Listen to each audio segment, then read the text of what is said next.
그동안 우리는 예수님께서 나는 무엇이다, 요한복음에서 에고 에이미라는 말로 예수님께서 자신을 설명하신 것에 대해서 살펴보았습니다.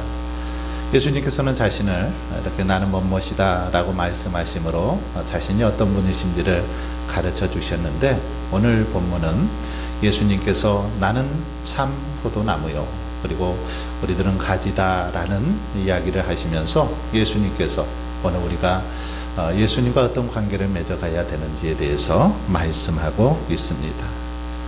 예수님은 이 포도나무 비유를 통해서 자신이 육신적으로는 비록 제자들과 떨어지게 될 것이지만 영적으로는 더 이렇게 친밀한 관계를 맺어야만 하는 것을 가르쳐 주고 있습니다.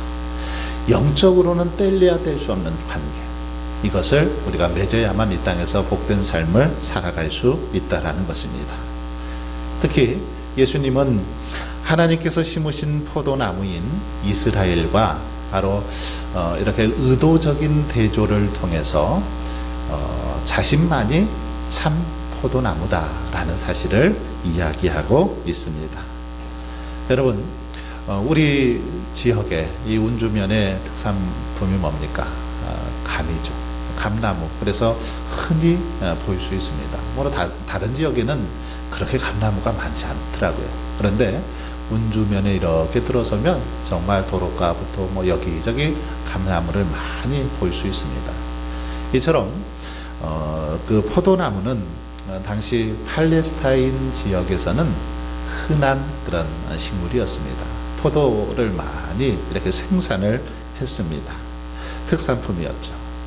뿐만 아니라 이스라엘 백성들에게 있어서 이 포도는 아주 특별한 의미가 있었습니다. 구약 성경에 보면 이스라엘은 하나님께서 심은 귀한 포도나무다, 이렇게 이스라엘 백성들을 향해서 비유를 하고 있는 걸 볼 수 있습니다. 이스라엘 백성들, 하나님께서 심으신 귀한 포도나무 같은 존재라는 겁니다. 또한 하나님의 포도원, 열매 맺는 무성한 포도나무다라는 그런 비유를 통해서 종종 이스라엘을 이야기하고 있는 걸 볼 수 있습니다. 하나님께서 이 포도나무를 애굽에서 가져다가 팔레스타인에 심으셨다는 그 시편 기자의 노래에서도 볼 수 있듯이 포도나무, 이 포도나무는 이스라엘 백성의 상징과 같았다라는 것입니다. 그래서 마카비 왕조 시대에는 이 화폐를 만들 때 이스라엘을 상징하는 포도나무를 화폐에 그렇게 새겼던 것도 볼 수 있습니다. 그런데 오늘 본문에서 우리 예수님께서는 바로 자신이 참 포도나무다라고 그렇게 말씀을 하십니다. 자신이 참 포도나무고 너희들은 가지다라고 이렇게 주장함으로써 동시에 가짜 포도나무, 그리고 불완전한 포도나무도 있음을 우리에게 보여주고 있습니다. 여기서 참이라는 말은 진짜 또는 순수한 이상적인 이런 의미를 가지고 있죠. 예수님만이 참 포도나무라는 것입니다. 진짜 포도나무요, 이상적인 포도나무라는 것이죠. 예수님이 말씀하신 것처럼 실제로 이스라엘은 가짜 포도나무요, 하나님 앞에서는 불완전한 포도나무 같은 그런 존재였습니다. 그래서 이사야서에 보면 하나님은 이스라엘이 열매가 없는 형편없는 포도나무다, 이렇게 책망을 하고 있는 걸 볼 수 있습니다. 그들은 자기들을 구원하신 하나님의 기대에 전혀 부응하지 못했다라는 거죠. 하나님의 뜻에 부응하지 못한 불완전한 포도나무와 같은 존재, 이스라엘 백성들이었다라는 것입니다. 그리고 의미심장한 사실은 구약에서 이 포도나무를 이야기할 때, 포도나무 비유에 대해서 이야기할 때 늘 함께 이렇게 따라오는 단어가 있었습니다. 바로 그들의 타락에 대해서 이야기했다라는 것입니다. 언제나 이 타락의 개념과 함께 포도나무 이야기가 쓰이고 있다라는 거죠. 이사야가 노래하고 있는 그 포도원에 나타나는 중심 사상, 포도원이 황무하게 되었다라는 걸 노래하고 있는 걸 볼 수 있습니다. 예레미야도 하나님께서 순전한 참 종자 곧 귀한 포도나무로 심었거늘 이방 포도나무의 악한 가지가 되었다, 이렇게 탄식을 합니다. 좋은 종자를 하나님께서 심어 놓았는데 이들이 변해서 악한 그런 종자로 변화되게 되었다라고 탄식하고 있는 것을 볼 수 있습니다. 호세아 선지자도 이스라엘은 우상의 헛된 열매만 맺는 헛된 포도나무다, 이렇게 외치고 있는 걸 볼 수 있습니다. 여러분, 이처럼 이스라엘 민족은 하나님께서 기뻐하시는 열매를 맺어야 했지만 그렇지 못했다라는 것입니다. 좋은 포도 열매를 맺어야 했지만 오히려 나쁜 그런 열매만 맺었다라는 것입니다. 특별히 그들은 택함받은 선민이었습니다. 아브라함의 후손이라는 그런 혈통이었습니다. 그렇지만 그들의 포도원은 황무했고 열매 맺지 못하는 그런 모습을 보여주고 있습니다. 이처럼 하나님을 떠난 이스라엘은 가짜 포도나무예요. 불완전한 포도나무였다라고 말할 수 있습니다. 그러나 우리 예수님은 어떻습니까? 우리 예수님은 참 포도나무인 줄 믿습니다. 그들은 이렇게 악하고 황무한 그런 포도원 같은 삶이었지만 우리 예수님은 참 포도나무셨습니다. 그러므로 모든 사람은 예수 그리스도 안에 거할 때 여러분 풍성한 열매를 맺게 될 줄 믿습니다. 주 안에 이 거할 때에 우리는 주님께서 베풀어 주시는 풍성한 은혜로 그렇게 복된 삶을 살아갈 수 있다라는 것이죠. 핀란드에 한 왕이 있었습니다. 왕은 나라를 잘 다스렸습니다. 그래서 백성들도 참 행복하게 그렇게 하루하루 살았습니다. 그런데 왕에게 한 가지 이 근심거리가 있었습니다. 뭐냐면 자신의 대를 이어서 계속해서 그 나라를 좀 잘 다스렸으면 좋겠는데 대를 이을 아들이 없었습니다. 공주만 한 명 있었을 뿐 아들이 없었죠. 그래서 어떻게 할까 고민하다가 하는 수 없이 공주의 이 신랑을 이렇게 잘 뽑아서 그와 결혼을 시켜서 그에게 좀 왕권을 물려주면 좋겠다라고 생각을 했습니다. 그래서 전국에 방을 붙였습니다. 공주의 신랑감을 뽑겠다라는 방을 붙였죠. 드디어 공주의 신랑감을 뽑는 날이 되자 전국에서 많은 아주 청년들, 젊은 청년들이 모여들었습니다. 건장하고 똑똑한 그런 청년들이 모여들었죠. 그들을 이제 놓고 시험을 치렀습니다. 첫 번째 시험은 무슨 시험이냐면 얼마나 그들이 건강하고 용감한지 용맹한지 이 말타기와 그리고 활쏘기 시험을 치렀습니다. 이 시험에서 거의 다 이렇게 탈락하고 20명의 사람들만 1차를 통과했습니다. 이제 1차를 통과한 20명의 사람들을 놓고 두 번째 시험을 치르게 되죠. 두 번째 시험은 그래도 나라를 잘 다스리기 위해서는 무엇보다 지혜가 필요하다. 지혜가 있어야 된다라고 생각하고 어떻게 하면 그들이 지혜로울까, 지혜로운지를 판단할까 고민하다가 이런 시험 문제를 냈습니다. 높은 하늘과 이 땅을 이렇게 이어주고 사람과 사람을 이어주는 그런 나무를 찾아오너라. 이게 두 번째 시험이었습니다. 20명의 청년들은 하늘과 땅을 연결하는 나무, 그 나무가 어떤 나무일까? 그래서 어떤 사람은 아주 키가 큰 나무, 그런 나무를 찾아가기도 하고, 아니면 막 가지가 아주 긴, 많이 뻗은 그런 나무를 찾아 헤매었습니다. 어떤 사람은 아주 굵은 나무를 찾아 헤매기도 했습니다. 그리고 이제 때가 되자 한 사람 한 사람 자신들이 찾은 나무를 가지고 모여들기 시작했습니다. 그런데 이 청년들 중에는 그 고아로 자란 페로라는 그런 청년이 한 명 있었습니다. 이 청년은 하나님을 믿었기 때문에 먼저 나무를 찾기 전에 예배당에 나가서 하나님 앞에 기도하기 시작했습니다. 하나님, 저를 통해서 영광 받으시려면 지혜를 주시옵소서. 하늘과 땅을 연결하는 나무, 사람과 사람을 연결하는 나무가 무엇인지 가르쳐 주십시오. 간절히 기도했습니다. 하루, 이틀 계속 기도했습니다. 기도하다가 약속한 날짜가 되었습니다. 그런데 여전히 하나님께서 가르쳐 주시지 않았습니다. 그래서 하나님, 약속한 날이 다 되었는데 어떻게 합니까?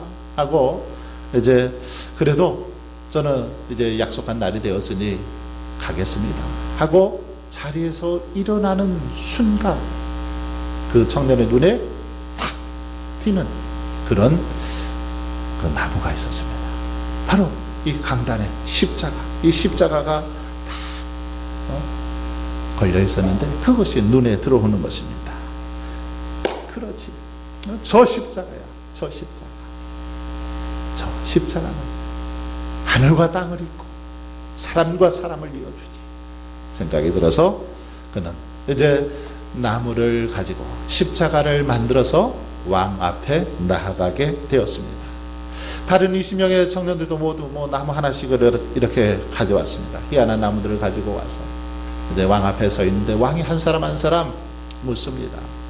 너는 왜 이 나무를 가져왔느냐? 설명을 듣죠. 그러나 한 사람 한 사람 설명을 들었지만 왕의 마음에 원한 그런 대답을 들을 수 없었습니다. 마침내 페로라는 청년의 차례가 되었습니다. 이 청년은 너는 무엇을 가지고 왔느냐라고 물을 때 나무 십자가를 왕 앞에 이렇게 내어놓았습니다. 그리고 폐하, 이것이 바로 하늘과 땅을 연결해주는, 이어주는, 그리고 사람과 사람을 연결해주는 나무입니다 라고 설명을 하는 겁니다. 이 세로는 하늘과 땅, 하나님과 인간들을 이어주는 것이고, 가로는 이것은 사람과 사람을 연결해 줍니다 라고 설명을 했습니다. 그랬더니 왕이 그 소리를 듣고 무릎을 치고 맞아, 그렇지, 맞아, 그렇게 칭찬해주고 당신이야말로 이제 내 사위감이 될 자격이 있다, 공주의 신랑감이 될 자격이 있다라고 하고 그 청년을 사위로 삼았다라는 그런 이야기가 있습니다. 여러분, 그렇습니다. 참 포도나무 대신 예수님만이 십자가의 사건을 통해서 하늘과 땅을 이어주었습니다. 십자가의 사건을 통해서 하나님께로 나아갈 수 있는 길을 열어주셨다라는 거죠. 이처럼 우리 예수님께서는 하나님과 우리를 연결시켜 주셨습니다. 십자가를 통해서 연결시켜 주셨는데 바로 그 예수님께 우리도 연결되어질 때 우리 또한 하나님 앞에 나아갈 수 있고 하나님의 은혜, 하나님의 축복을 누릴 수 있다라는 것입니다. 그러므로 우리가 이 땅에서 복된 삶을 살아가기 위해서는 바로 하나님과 연결해 주셨던 그 주님, 그 주님과 우리가 늘 연결되어져 주님 안에 거할 때 우리는 이 땅에서 복된 삶을 살아가게 될 줄 믿습니다. 특별히 주님은 이 말씀을 통해서 우리에게 관계의 중요성을 가르쳐 주고 있습니다. 이 땅에서 우리가 풍성한 또한 열매를 맺을 수 있는 믿음의 원리를 가르쳐 줍니다. 여러분, 우리들이 이 땅에서 풍성한 열매를 맺을 수 있는 길은 무엇일까요? 방법이 무엇입니까? 그것은 가지인 우리들이 포도나무 대신 예수님께 온전히 붙어 있는 것입니다. 예수님과 딱 붙어 있는 거죠. 예수님께 연결되어 있어야 합니다. 예수님은 포도나무요, 저와 여러분은 가지입니다. 그러므로 가지는 나무에 잘 붙어 있기만 하면 때를 따라 열매 맺게 되어 있습니다. 여기 한번 이 식물을 보십시오. 국화도 얼마나 아름답습니까? 참 예쁘고 향도 좋은데 이 나무들 가지만 잘 붙어 있으면 싹이 납니다.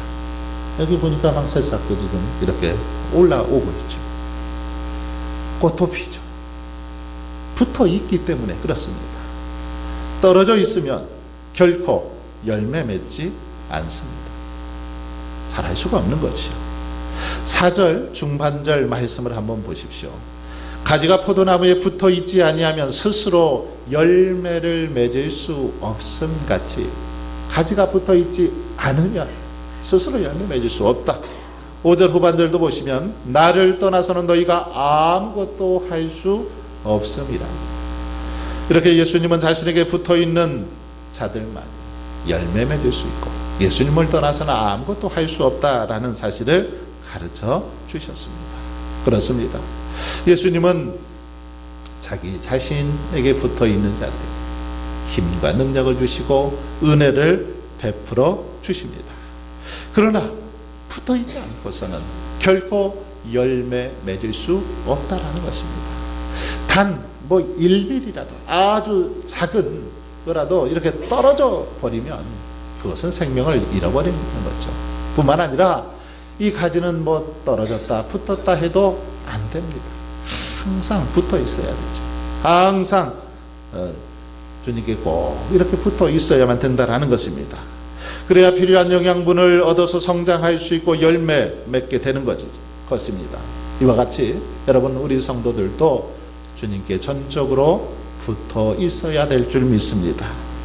우리가 주님께 굳건히 붙어 있기만 하면 이 식물이 때를 따라 이렇게 싹이 나고 꽃이 피는 것처럼 우리의 인생도 주님께서 성장시켜 주시고 은혜롭게 해 주시더라는 것입니다. 그러기에 우리는 뭐 다급한 일이 있을 때만 붙어 있어서는 안 됩니다. 건강할 때만 붙어 있는 것이 아니라 병들었을 때에도 어려움 닥칠 때에도 붙어 있어야 된다라는 것입니다. 언제 어디서나 끊임없이 주님께 붙어 있어야 한다라는 거죠. 여러분, 이 붙어 있다라는 이 말은 다른 말로 거한다 그리고 교통한다라는 말로 바꿔 말할 수 있습니다. 가지가 하는 일은 이 포도나무 줄기에 붙어 있으면서 끊임없이 이렇게 나무와 교통하는 거죠. 교통하는 겁니다. 그래서 본문 7절에 보시면 너희가 내 안에 거하고 내 말이 너희 안에 거하면 무엇이든지 원하는 대로 구하라. 그리하면 이루리라. 이렇게 말씀하고 있습니다. 끊임없이 주님 안에 거해서 교통해야 된다는 것입니다. 여러분, 그러므로 저와 여러분은 늘 주님과 끊임없이 교통할 수 있기를 바랍니다. 어떻게 교통해야 될까요? 날마다 말씀의 묵상을 통해서 우리가 주님과 교통할 수 있습니다. 깨어 기도함으로 교통할 수 있습니다. 날마다 하나님 앞에 찬양함으로 교통할 수 있습니다. 믿음의 사람 요셉은 늘 하나님과 교통하는 삶을 살았던 것을 볼 수 있습니다. 그는 노예로 팔렸을 때에도 그리고 감옥살이를 할 때에도 언제나 하나님과 교통했습니다. 요셉의 삶 한마디로 말하면 늘 하나님과 함께하는 삶이었습니다. 하나님과 함께 했기 때문에 그의 인생이 형통할 수 있었다라는 거죠. 일평생 하나님 안에 거하더니 하나님께서 그 인생을 복되게 해 주셨다라는 사실입니다. 그렇습니다. 주 안에 거하여 끊임없이 교통하는 인생, 풍성한 열매를 맺을 수 있습니다. 주님과 늘 함께하는 인생, 주님께서 그 인생을 복되게 하시더라는 겁니다. 그러나 주 안에 거하지 않고 주님과 교통하지 않으면 그 인생은 결코 복된 인생을 살아갈 수 없습니다. 그래서 오늘 본문에서는 내 안에 거하라, 이 말을 계속해서 강조하고 있습니다. 내 안에 거하라. 이 내 안에 이 말이 무려 11번이나 계속해서 강조하고 있는 것을 볼 수 있습니다. 예수님 안에서 계속 머물러 있으라는 것입니다. 일평생 예수님과 동행하며 살아가라는 거죠. 항상 주님 곁을 떠나지 말고 주님과 동행하는 삶, 그런 삶을 살아갈 때 복된 인생을 살 수 있음을 가르쳐주고 있습니다. 여러분, 우리가 버스나 이렇게 기차를 타게 되면 어떻습니까? 그냥 버스 안에 딱 올라타 있기만 하면 버스가 목적지까지 데려다 줍니다. 엘리베이터 안에 딱 타 있기만 하면 어떻습니까? 10층이고 20층이고 뭐 50층까지 가뿐하게 우리를 이렇게 올려다 그 장소에 데려다 주는 것을 볼 수 있습니다. 이처럼 우리가 예수님 안에 거해서 예수님의 손을 꼭 붙잡고 믿음 안에 거하기만 하면, 믿음으로 살아가기만 하면 예수님의 축복, 예수님의 은혜를 누리며 살 수 있다는 것입니다. 4절을 한번 보십시오. 내 안에 거하라, 나도 너희 안에 거하리라. 가지가 포도나무에 붙어 있지 아니하면 스스로 열매를 맺을 수 없음 같이 너희도 내 안에 있지 아니하면 그러하리라. 무슨 말입니까? 우리가 아무리 똑똑하고 지혜롭고 능력 있다 할지라도 우리 스스로 열매 맺을 수 없다라는 것입니다.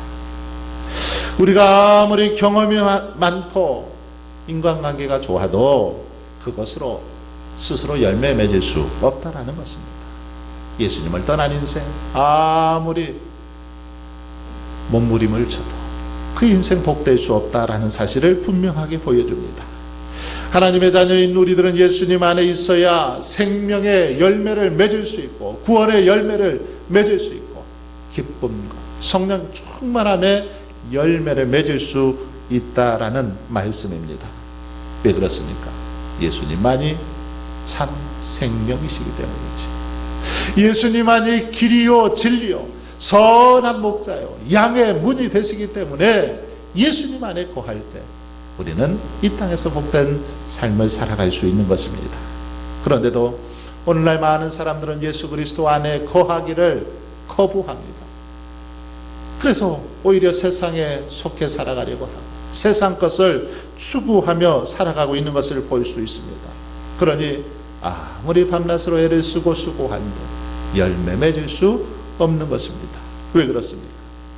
세상 것들에는, 우상에게는 생명이 없기 때문이죠. 능력이 없기 때문입니다. 그런 것들은 우리를 축복해 줄 만한 그런 능력이 없기 때문입니다. 여러분, 물고기와 물의 관계처럼 우리 성도들은 예수님과 떨어질 수 없는 아주 친밀한 관계이죠. 물고기는 물속에 있어야 가장 행복하고 편안한 것처럼 우리 성도들은 예수님 안에 거할 때 가장 행복하고 복된 인생을 살아갈 수 있습니다. 이렇게 우리는 만들어져 있습니다. 이렇게 지어진 존재입니다. 그러니 예수님을 떠나서는 살 수 없는 인생들인 거죠. 주 안에 거하지 않고 주를 떠나서는 아무것도 할 수 없다라는 거죠. 5절 후반절을 다시 한번 보세요. 나를 떠나서는 너희가 아무것도 할 수 없다. 주님께서 분명하게 말씀하고 있습니다. 예수님을 떠나서 우리가 아무것도 복된 삶 살아갈 수 없다라는 것입니다. 그리고 6절에 보면 결국 가지처럼 밖에 벌어져 말라 비틀어지고 결국에는 불태워지고 마는 걸 볼 수 있습니다. 예수님을 떠난 인생들의 비참한 그런 말로이죠. 예수님을 떠나서 결국 이리저리 치다가 말라 비틀어져서 결국은 불에 던져지게 되더라는 것입니다. 여러분, 포도나무의 그 가지의 존재 가치는 무엇일까요? 우리를 향해서 주님께서는 포도나무 가지라고 했는데 가지의 존재 가치 무엇입니까? 가지, 이 가지는 열매를 맺을 때 좋은 가지가 될 수 있습니다. 열매를 풍성히 맺을 때 좋은 그런 가지가 되는 거죠. 가지는 열매를 주렁주렁 맺어야 됩니다. 열매 맺지 못하는 포도나무 가지 아무런 쓸모가 없죠. 그것을 목재로 사용하겠습니까? 아니면 땔감으로 사용하겠습니까? 이런데 쓰기에도 정말 적절하지 않은 그런 존재입니다. 열매를 맺지 못하면 아무런 값어치도 없는 그런 존재라는 거죠. 우리의 삶도 마찬가지입니다. 예수님을 떠나서는 살아갈 수 없고, 예수님을 떠나서는 우리의 인생 또한 아무런 존재 가치가 아니라는 겁니다. 그러나 아무리 볼품없고 값어치 없는 존재라 할지라도 우리들이 예수 그리스도 안에 거하고 예수님께 꼭 붙어있는 삶을 살게 되면 예수님께서는 그런 존재를 값어치 있는 존재로, 아주 귀중한 존재로 만들어 주시는 줄 믿습니다. 아니, 우리가 열매를 맺지 못하면 주님께서는 열매를 맺도록 고쳐서라도 그렇게 사용하시는 것을 볼 수 있습니다. 2절 말씀을 보시면 깨끗하게 하시느니라 라는 말씀이 나오죠. 이 말은 쓰러져 있는 것을 이렇게 들어 올려준다, 세워준다, 이런 의미를 가지고 있습니다. 쓰러져 있는 것을 들어서 올려주고 깨끗하게 이렇게 세워주고 받쳐준다 라는 의미를 가지고 있죠. 옛날이나 지금이나 농사를 짓다 보면 어떻습니까? 비바람 때문에 농작물들이 쓰러지죠. 벼 같은 게 이렇게 쓰러지게 됩니다. 그렇게 되면 농부들은 어떻게 합니까? 게으른 농부 같으면 그냥 놔두겠죠. 하지만 부지런한 농부들, 보통의 농부들은 그 조그마한 거 하나하나라도 잘 다시금 일으켜 세워주죠. 나무 지지들을 세워서 거기에 묶어주고 열매 맺도록 그렇게 보살펴 주는 게 보통의 농부들의 모습입니다.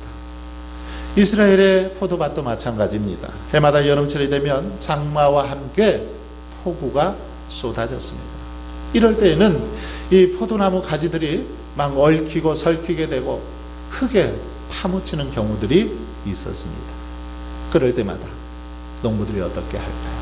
흙에 파묻힌 이제 포도나무 가지를 깨끗이 이렇게 씻어줍니다. 손질해줍니다. 그리고 나무 지지들을 세우고 다시금 일으켜 세워줍니다.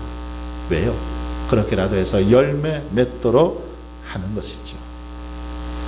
이처럼 여러분, 우리들이 주님께 붙어 있기만 하면 농부들이 가지가 잘라져 있지 않은 이상 그 가지를 다시 살리기 위해서 노력하는 것처럼 우리 주님께서는 우리가 주님께 붙어 있기만 하면 비록 쓰러지고 또는 넘어졌어도 아무리 참으로 볼품없이 그렇게 생겼어도 다시금 손질해 주시고 열매 맺도록 그렇게 일으켜 세워 주시더라는 것입니다. 우리들이 믿음으로 붙어 있기만 하면 상한 갈대도 꺾지 아니하시고 꺼져가는 등불도 끄지 아니하시는 하나님께서 쓰러지고 탈진한 우리들을 일으켜 세워주셔서 다시금 열매 맺도록 도우시더라는 말씀입니다. 사랑하는 성도 여러분, 하나님의 마음에 합한 자다라고 그렇게 인정받았던 다윗은 하나님 앞에 씻을 수 없는 그런 죄를 짓죠. 그런데 그는 그 속에서도 결코 하나님을 떠나지 않았습니다. 하나님께 꼭 붙어 있었습니다. 그랬더니 하나님께서 어떻게 하십니까? 그런 참으로 다윗이지만 어쩌면 넘어지고 만신창이가 된 그런 다윗이었지만 하나님께서 다시금 그를 붙잡아 주십니다. 일으켜 세워 주시죠. 그래서 하나님의 사랑으로 다시금 살아갈 수 있도록 용기를 북돋아 주셨던 것을 볼 수 있습니다. 여러분, 그러므로 저와 여러분도 어떤 상황 속에서도 포도나무 대신 우리 주님께 늘 붙어 있기를 바랍니다. 그 안에 온전히 거할 수 있길 바랍니다. 그 안에 거해서 주님의 손 꼭 붙잡고 우리가 살아가기만 한다면 우리 주님께서는 우리를 날마다 붙잡아 주시고 필요한 은혜, 필요한 능력을 공급해 주셔서 열매 맺게 하시도록 도우실 줄 믿습니다. 그래서 하나님께는 영광을 돌리게 하고 또 참된 제자임을 증거할 수 있도록 우리의 걸음을 인도해 주실 줄 믿습니다. 오늘도 저와 여러분이 우리를 다시금 일으켜 세워주시고 회복시켜 주시는 그 주님께 붙어있고 주님 안에 온전히 거하고 주님과 동행함으로 이런 은혜, 이런 축복을 누릴 수 있기를 주님의 이름으로 축원합니다.